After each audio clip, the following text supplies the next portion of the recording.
Good morning +1 class. कल सभी का जो रिजल्ट आया वो सबसे बेहतरीन रहा और बच्चों ने अपनी आउटस्टैंडिंग परफॉर्मेंस वहाँ पर दी और बहुत अच्छे नंबर वहाँ पर प्राप्त किए। तो आप सभी को कॉन्ग्रेचुलेशन इस चीज़ के लिए। तो हम अपने टॉपिक के ऊपर बात करते हैं जो है वैलेंसी। तो देखें वैलेंसी होता क्या है।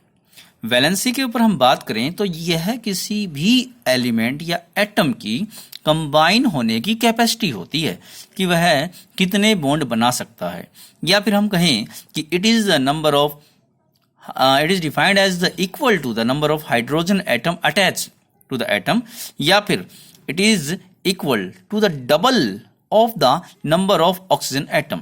यानी किसी भी एटम से जितने ऑक्सीजन एटम जुड़ सकते हैं यह उससे दुगना होता है, या किसी भी एटम से जितने हाइड्रोजन जुड़ सकते हैं ये उसके बराबर होता है। यह सिंपल सा है, it is the combining capacity of the atom.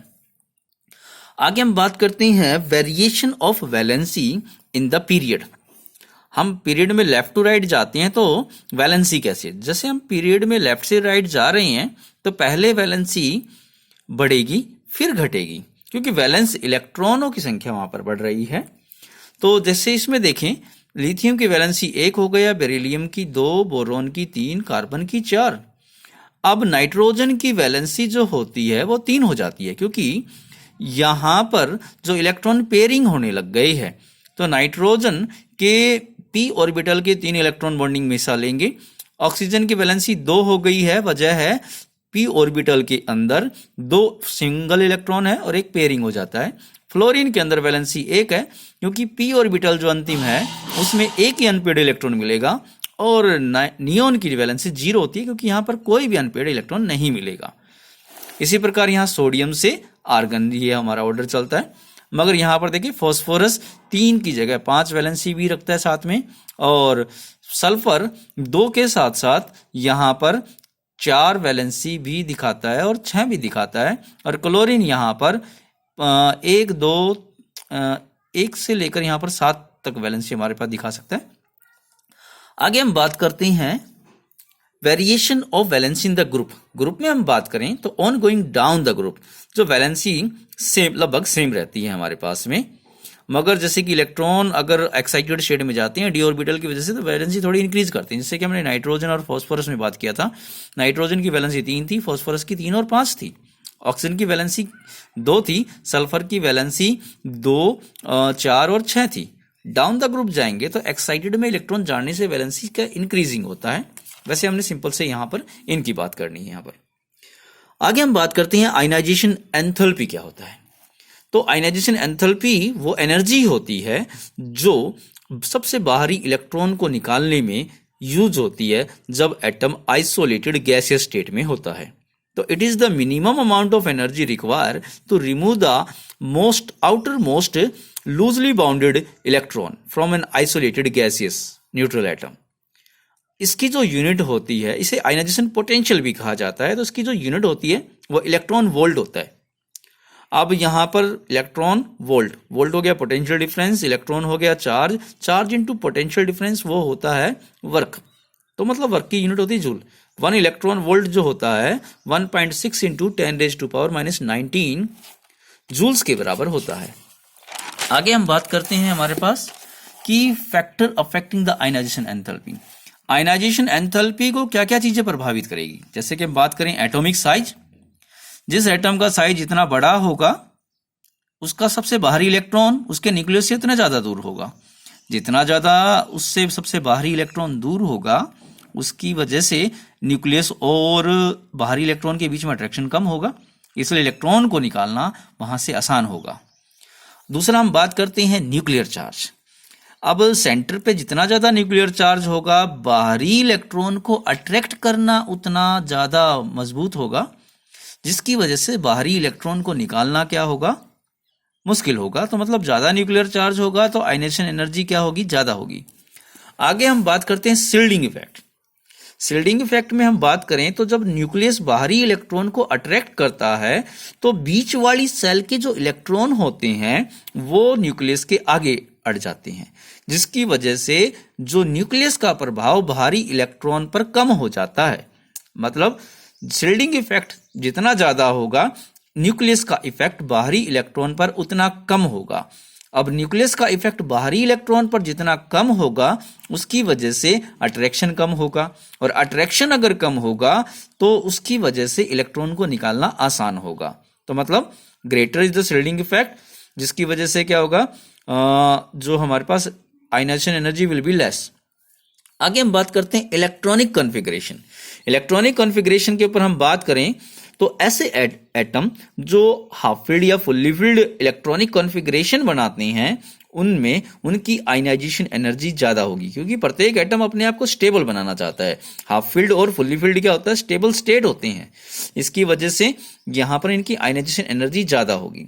अगर कोई भी एटम हाफ फील्ड या फुल्ली फील्ड से एक इलेक्ट्रॉन ज्यादा रखता है, तो उसके केस में हम बात करें कि वो अपने आप को स्टेबल बनाने के लिए उस एक एक्स्ट्रा इलेक्ट्रॉन को आसानी से दे देगा, जिसकी वजह से उसकी आयनाइजेशन एनर्जी क्या होगी, लो होगी। जैसे कि हम यहाँ एग्जांपल लें, जैसे बोरोन का केस है, यहाँ पर एक इलेक्ट्रॉन एक्स्ट्रा है तो आसानी से ये इलेक्ट्रॉन दे देगा। तो बेरिलियम और बोरोन का कंपेयर करें तो बोरोन की आयनाइजेशन एनर्जी बेरिलियम से क्या होगी, कम होगी, जबकि इसका साइज भी छोटा हो गया है और इसका न्यूक्लियर चार्ज भी ज्यादा है। मगर इफेक्टिव कौन है, इलेक्ट्रॉनिक कॉन्फ़िगरेशन। इलेक्ट्रॉनिक कॉन्फ़िगरेशन सबसे ज्यादा इंपॉर्टेंट है। इलेक्ट्रॉनिक कॉन्फ़िगरेशन ने साइज और न्यूक्लियर चार्ज दोनों को फेल कर दिया, जिसकी वजह से यहां पर उसकी आयनाइजेशन एनर्जी क्या होगी, लो। जैसे ऑक्सीजन की आयनाइजेशन एनर्जी नाइट्रोजन से क्या होगी, नाइट्रोजन से कम होगी, क्योंकि देखें ये पी ऑर्बिटल है, इसके हाफ फील्ड होने में एक इलेक्ट्रॉन एक्स्ट्रा रखता है। अगर इसे निकाल दें तो ये हाफ फील्ड बन जाएगा, जिसकी वजह से इस इलेक्ट्रॉन को आसानी से कम एनर्जी पे दे देगा। जैसे कि हम बात करें सोडियम के जो 3s ऑर्बिटल होता है, उसमें एक इलेक्ट्रॉन होता है। अब इस इलेक्ट्रॉन को ये आसानी से निकाल दे तो देखें ये नियोन का कॉन्फ़िगरेशन बना देगा, जिसकी वजह से इसके 3s इलेक्ट्रॉन के लिए जो आयनाइजेशन एनर्जी होगी वो क्या होगी, वो लो होगी। अब जैसे कि हम बात करते हैं variation of ionization energy in a period में हम बात करें तो जैसे हम लेफ्ट से राइट की तरफ जाते हैं, जनरली आयनाइजेशन एनर्जी क्या होती है, इंक्रीज करती है। मगर कुछ ये दो केसेस आए हैं जहां पर डिक्रीज हो रही है। इसकी वजह हम जानते हैं, देखें इसकी वजह जानते हैं क्या है। लिथियम से जब मैं बेरिलियम गया तो आयनाइजेशन एनर्जी इंक्रीज हुई। इसकी वजह थी बेरिलियम जो है, एक तो इलेक्ट्रॉनिक कॉन्फ़िगरेशन यहां पर फुल्ली रखता है, और यहाँ लिथियम के मुकाबले लिथियम में तो एक इलेक्ट्रॉन रहेगा, बेरिलियम का साइज भी छोटा है और न्यूक्लियर चार्ज भी ज्यादा है। इलेक्ट्रॉनिक कॉन्फ़िगरेशन, न्यूक्लियर चार्ज और साइज, तीनों के तीनों फैक्टर ने आयनाइजेशन एनर्जी को इंक्रीज किया। वैसे सबसे ज्यादा इंपॉर्टेंट होता है इलेक्ट्रॉनिक कॉन्फ़िगरेशन।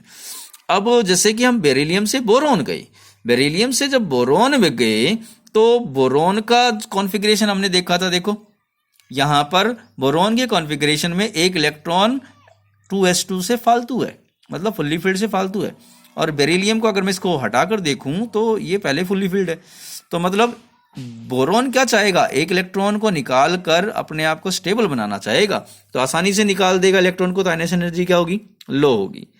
जैसे हम कार्बन की तरफ गए, बोरोन से कार्बन, तो आयनाइजेशन एनर्जी इंक्रीज हुई। इसकी वजह हुई न्यूक्लियर चार्ज का बढ़ना भी, और यहां पर साइज का स्मॉल होना भी हो गया है, और बोरोन का इलेक्ट्रॉनिक कॉन्फ़िगरेशन भी हो गया है। आगे हम बात करें जब कार्बन से नाइट्रोजन की तरफ हम गए तो वहां पर हम बात करें नाइट्रोजन का इलेक्ट्रॉनिक कॉन्फ़िगरेशन हाफ फील्ड है, इसकी वजह से भी उसकी आयनाइजेशन एनर्जी जाएगी ज्यादा, साइज भी बड़ा हो गया है इसका। सबसे ज्यादा प्रभावित तो वैसे इलेक्ट्रॉनिक कॉन्फ़िगरेशन ही है, और साइज भी इसका छोटा हो गया है नाइट्रोजन का, और न्यूक्लियर चार्ज भी ज्यादा हो गया है। अब जैसे हम ऑक्सीजन की तरफ जाते हैं, नाइट्रोजन से ऑक्सीजन की तरफ गए तो नाइट्रोजन की आयनाइजेशन एनर्जी ऑक्सीजन से ज्यादा रहेगी। वजह है नाइट्रोजन का हाफ फील्ड कॉन्फ़िगरेशन और ऑक्सीजन का हाफ फील्ड से एक इलेक्ट्रॉन ज्यादा रखना। तो जो एक इलेक्ट्रॉन हाफ फील्ड या फुल्ली फील्ड से ज्यादा रखता है उसकी आयनाइजेशन एनर्जी लो होती है, और जो हाफ फील्ड या फुल्ली फील्ड रखता है उसकी ज्यादा होती है। ऑक्सीजन से हम फ्लोरीन की तरफ गए तो फ्लोरीन की आयनाइजेशन एनर्जी ऑक्सीजन से ज्यादा रही, वजह है ऑक्सीजन का इलेक्ट्रॉनिक कॉन्फ़िगरेशन और फ्लोरीन का स्मॉल साइज और हाई न्यूक्लियर चार्ज। ये 3 वजह रही। अब फ्लोरीन से जब नियोन की तरफ गए तो यहाँ जो वजह रहेगी, वैसे फ्लोरीन जो होगा नियोन से छोटा होगा। अब हम बात करें जो नोबल गैस होते हैं वो हमारे पास जो अपने पीरियड में बड़े होते हैं, सबसे बड़े होंगे। तो यहाँ पर हम बात करें तो इसका सबसे इंपॉर्टेंट फैक्टर इसकी आयनाइजेशन एनर्जी का ज़्यादा होने का वजह है इसका इलेक्ट्रॉनिक कॉन्फ़िगरेशन जो कि फुल्ली फिल्ड है। तो ये वजह रही हमारे पास आयनाइजेशन एनर्जी इंक्रीज और डिक्रीज होने की, जो हम लेफ्ट टू राइट पीरियड में जा रहे हैं, पीरियड नंबर 2 में। Variation of ionization energy in a group. अगर हम ग्रुप में बात करें तो on going top to bottom in a group. अगर हम ग्रुप में टॉप टू बॉटम जाते हैं तो आयनाइजेशन एनर्जी घटती है। इसकी वजह है साइज का घटना, इलेक्ट्रॉनिक कॉन्फ़िगरेशन वहां पर सेम रहेगा। सबसे मेन यहां पर फैक्टर चलता है साइज। तो डाउन द ग्रुप जाने पर साइज यहां पर इंक्रीज करता है, जिसकी वजह से आयनाइजेशन एनर्जी घटती है। तो आज का हमारा टॉपिक यही था, हमने इस टॉपिक पर डिस्कस करना था।